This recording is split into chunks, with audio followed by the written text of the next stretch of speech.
नाम रोड में देखें, कोने तक दिखाएं मेरे मस्जिद का बैक साइड कैसा है, कोई दुकान कोई होटल तो नहीं खुला हुआ।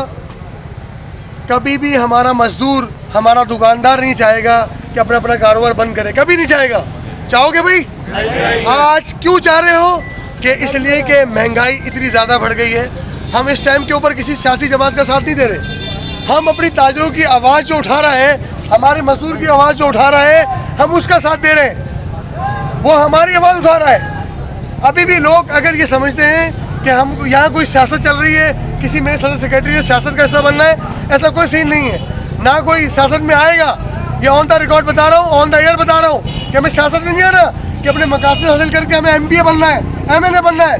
मैं इस बात का हलफ देता हूँ अपने ताजरों के सामने, अपने मजदूरों के सामने, कि मैं या मेरा कोई साथी कोई भी सियासत में नहीं आएगा। आएगा भी साथी कोई? प्रतीक भाई, कमर भाई, हम सिर्फ ये चाह रहे हैं कि ये जो इतनी महंगाई बढ़ गई है, हुक्मरान होश का नाखून लें। 50-50 गाड़ियाँ चल रही हैं एक गाड़ी के पीछे, वो पेट्रोल नहीं लग रहा। इस वक्त गरीब का घर 30,000 में कैसे चलेगा?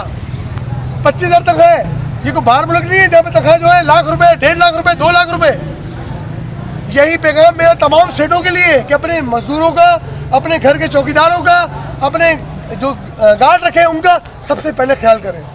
ये 30,000 में बिल्कुल घर नहीं चल सकते। चल सकते घर? नहीं। इस टाइम में कौन लोग मौजूद हैं जो बेचारे मजदूर हैं, जो सारा दिन मेहनत करके ना 70-70 किलो का बंडल अपने कंधे पे रखते हैं। ये मजदूर बेचारे से पूछो कि सारा दिन बाद 1000 रुपये कमाना इसके लिए मुश्किल हुआ है भाई। हाँ सही बात। पहले ऐसे हालात थे नहीं।